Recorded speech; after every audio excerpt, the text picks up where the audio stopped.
नमस्कार विद्यार्थी मित्रांनो, स्वागत आहे आपले सर्वांचे या यूट्यूब चॅनलवर। आज आपण संगणक या विषयाअंतर्गत भाग 5 मध्ये संभाव्य प्रश्न पाहणार आहोत। चला तर सुरुवात करूया। पहिला प्रश्न, इंटरनेट सुरू करणारे पहिले नेटवर्क कोणते होते? सर्वप्रथम इंटरनेट सुरू केले गेले ते आर्पानेट या नावाच्या इंटरनेटने। पर्याय क्रमांक 2 योग्य उत्तर होईल। आर्पानेट अर्थात advance research projects agency network. पुढे, संगणकाची मूळ संरचना कोणी मांडली?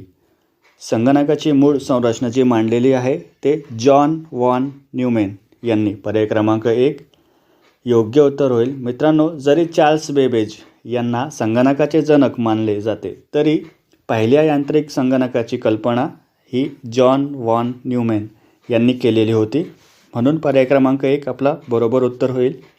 पुढे, फ्लॅश ड्राईव्ह कशासाठी प्रसिद्ध आहे? फ्लॅश ड्राईव्ह त्याला USB stick, plug and play storage device असंही म्हटलं जातं, म्हणून हे पर्याय क्रमांक 4 पेन ड्राईव्ह त्याला फ्लॅश ड्राईव्ह असंही म्हटलं जातं। पर्याय क्रमांक 4 योग्य उत्तर होईल। पुढे, ऑन ऑफ प्रकारे काम करणाऱ्या कीज कोणत्या? ऑन ऑफ प्रकारे कीबोर्डवरील जे कॅप्स लॉक आहेत, नम लॉक, स्क्रोल लॉक यासारख्या चालूबंद स्विच म्हणून आपण त्याचा वापर करतो, तर त्या कीजना म्हटलं जातं टॉगल की। पर्याय क्रमांक 1 योग्य उत्तर होईल। पुढे, PROMचे पूर्ण रूप काय? प्रॉम तर प्रोग्रामेबल रीड ओनली मेमरी। पर्याय क्रमांक 2 योग्य उत्तर होईल। ही एक प्रकारची डिजिटल मेमरी आहे। येथे डाटा कायमस्वरूपी साठवला जातो आणि वीज गेल्यानंतरही ते नष्ट होत नाही। पुढे, ENIAC हा पहिला स्वयंचलित सामान्य उद्देश डिजिटल संगणक आहे। ENIACचे पूर्ण रूप काय आहे? ENIAC हा कॅम्प्युटर आहे संयुक्त राज्य अमेरिकेचा। 1940 साली त्यांनी ते विकसित केले होते। त्याचं पूर्ण रूप आहे electronic numerical integrator and computer. पर्याय क्रमांक 1 आपला योग्य उत्तर होईल। पुढे, प्रोग्रॅम जे हार्डवेअरसारखे कायमस्वरूपी असतात आणि रोममध्ये साठवले जातात त्यांना डॅश म्हणून ओळखले जातात, तर त्यांना फर्मवेअर असं म्हटलं जातं। पर्याय क्रमांक 2 योग्य उत्तर होईल। फर्मवेअर हे एक प्रकारचे सॉफ्टवेअर आहे जे हार्डवेअर डिव्हाइसला त्याच्या स्तरावर कार्य करावे याबद्दल सूचना देते। पुढे, डॅश हा शॉर्टकट की विंडोज ऑपरेटिंग सिस्टममध्ये सुरू असलेल्या ॲप्लिकेशन्समध्ये स्विच करण्यासाठी वापरला जातो। समजा आपण एकाच वेळेला 4 ते 5 ॲप्लिकेशनवर कार्य करतो आहे आणि आपल्याला विदाऊट माऊस ते हँडल करायचे आहेत 2-3 सॉफ्टवेअर, तर आपण एका प्रोग्रॅममधून दुसऱ्या प्रोग्रॅममध्ये कसं जाणार? तर अल्ट टॅब हे पर्याय हा शॉर्टकट की वापरून। पर्याय क्रमांक 3 योग्य उत्तर होईल। मित्रांनो, या फीचरला टास्क स्विचिंग असं देखील म्हटलं जातं। पुढे, संगणकाच्या प्रोग्रॅम करण्याच्या क्षमतेचे मूलभूत वैशिष्ट्य डॅशद्वारे प्रदान केले जाते। प्रोग्रॅम करण्याच्या क्षमतेचे अर्थात ते प्रोसेसिंग करण्याचे वैशिष्ट्य संगणकाचे, तर ते जाते CPUला, सेंट्रल प्रोसेसिंग युनिट। कारण कोणतेही सॉफ्टवेअरमधले कार्य वगैरे जे होतात ते CPUद्वारेच ते केले जातात। पुढे, खालीलपैकी कोणते मेमरी युनिट सर्वात मोठे मानले जाते? सर्वात मोठा स्टोरेज जो गणला जातो तो आहे योटाबाईट। पर्याय क्रमांक 4 योग्य उत्तर होईल। मित्रांनो, हे जे 1 योटाबाईट आहे ते 1 ट्रिलियन GB एवढा असतो हा, जे की सर्वात मोठी मेमरी युनिट आहे। पुढे, खालीलपैकी कोणता संगणक प्रणालीमधील सहाय्यक मेमरींचा भाग नाही? सहाय्यक मेमरी अर्थात सेकंडरी मेमरीचा भाग नाही, तर जो प्रोम आहे अर्थात प्रोग्रामेबल रीड ओनली मेमरी हा प्रायमरी मेमरीचा प्रकार आहे। सेकंडरी मेमरी नाही, म्हणून पर्याय क्रमांक 1 योग्य उत्तर होईल. जो फ्लॉपी डिस्क आहे, CD रोम आहे, चुंबकीय टेप आहे, हे सर्व सेकंडरी मेमरीचा भाग आहे. पुढे MS एक्सेलमध्ये खालीलपैकी कोणत्या टॅब अंतर्गत लुकअप आणि रेफरन्स कार्य उपलब्ध असते? तर हे जे पर्याय असतात ते फॉर्म्युला टॅब अंतर्गत. एक्सेल शीट ओपन केल्यानंतर फॉर्म्युला जो टॅब असतो ते अंतर्गत आपल्याला लुकअप आणि रेफरन्स हे दोन्ही ऑप्शन तिथे दिसतील. पुढे डॅश हे संगणक उपकरण किंवा प्रोग्रॅम आहे जे नेटवर्कवरील इतर प्रोग्रॅम्सना डेटा, सेवा व कार्यक्षमता प्रदान करते. उदाहरणार्थ आपण ईमेल पाठवत असतो, तर ईमेल पाठवताना तो सर्व्हरचा उपयोग होतो, SMTP. म्हणून सर्व्हर हे उपक्रम अथवा प्रोग्रॅम आहे जे डेटा, सेवा, कार्यक्षमता प्रदान करते प्रोग्रॅमसाठी. पुढे इंटरनेटवरील अनेक सर्व्हरवर DNS अस्तित्वात आहे. DNS म्हणजे काय? DNS म्हणजे डोमेन नेम सिस्टीम. पर्याय क्रमांक 4 योग्य उत्तर होईल. मित्रांनो, याचा वापर असा आहे की मानवाला समजतील अशा वेबसाईटच्या नावांना अथवा कम्प्युटरला समजतील अशा IP पत्त्यांमध्ये ते बदलतात. हे DNS जे आहे ते नंबर सिस्टीममध्ये असते. उदाहरणार्थ आपल्याला google.com हे आपल्याला DNS दिसते, मात्र कम्प्युटरला समजताना ते नंबर सिस्टीममध्ये ते द्यावे लागते. म्हणून त्यावेळी DNS हा उपयोग पडतो, डोमेन नेम सिस्टीम. पुढे CPUची गती वाढवण्यासाठी वापरली जाणारी मेमरी कोणती? Central processing unit.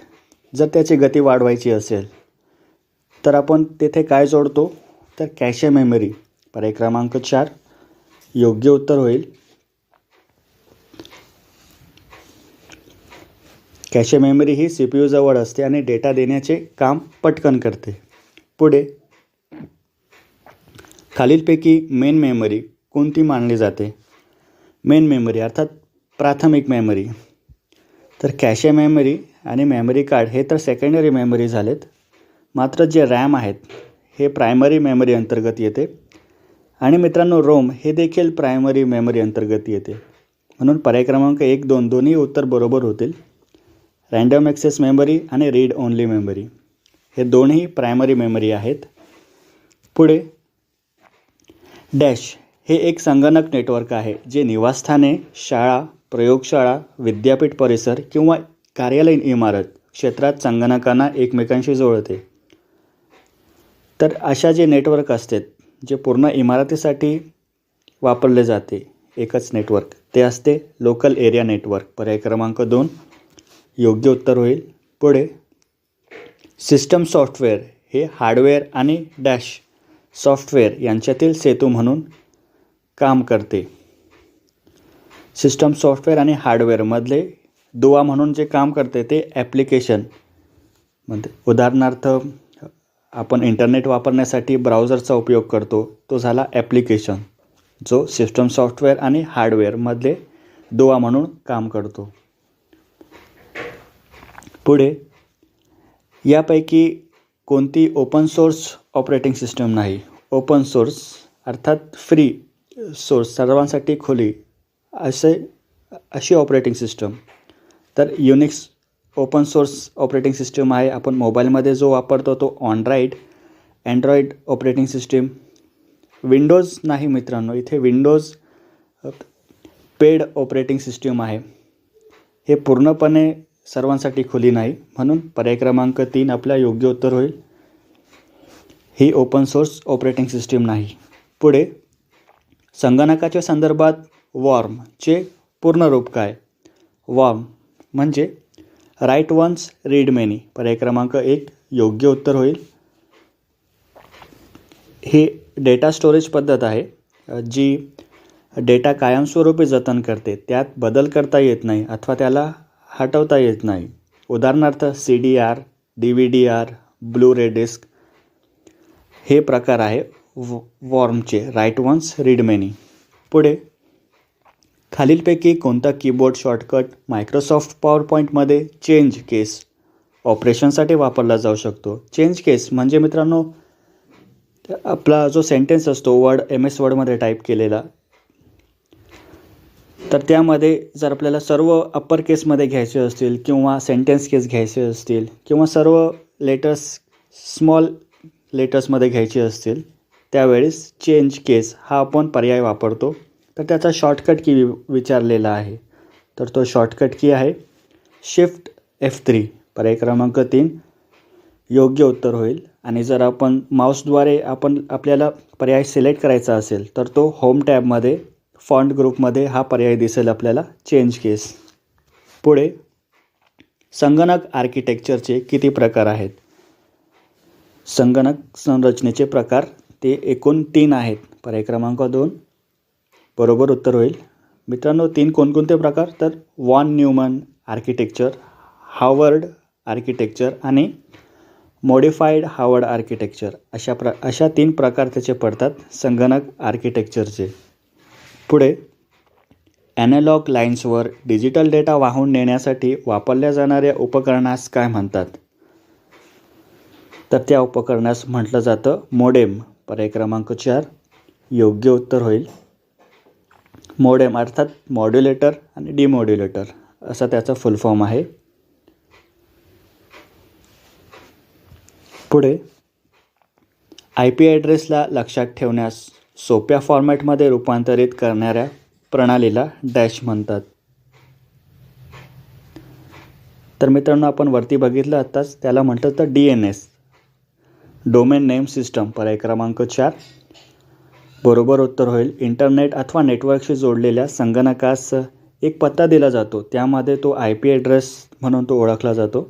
Internet protocol हा जो इंटरनेट प्रोटोकॉल असतो तो नंबर सिस्टीममध्ये असतो आणि DNSचा वापर करून तो आपण URL टाईप करू शकतो. DNS नसता तर आपल्याला ते संख्या लक्षात ठेवावी लागली असती. म्हणून पर्याय क्रमांक 4 आपला योग्य उत्तर होईल. शेवटचा प्रश्न MS वर्ड 2007मध्ये वॉटरमार्क कुठे असतो? वॉटरमार्क जो पर्याय आहे MS वर्ड 2007मध्ये तो असतो पेज लेआउटमध्ये. पेज लेआउटमध्ये हा वॉटरमार्क असतो. वॉटरमार्कसोबत पेज कलर, बॉर्डर्स हे सर्व तेथे पर्याय असतात. म्हणून पर्याय क्रमांक 1 योग्य उत्तर होईल. तर मित्रांनो अशा प्रकारे आपण संगणक या विषयाअंतर्गत महत्त्वाचे प्रश्न बघितले, त्यामागचे कन्सेप्ट क्लिअर करून घेतलेत. व्हिडिओ आवडल्यास व्हिडिओला लाईक करा, चॅनलला सबस्क्राईब करणं विसरू नका. काही शंका असेल तर कमेंट बॉक्समध्ये नक्कीच कमेंट करा. जय हिंद, जय महाराष्ट्र.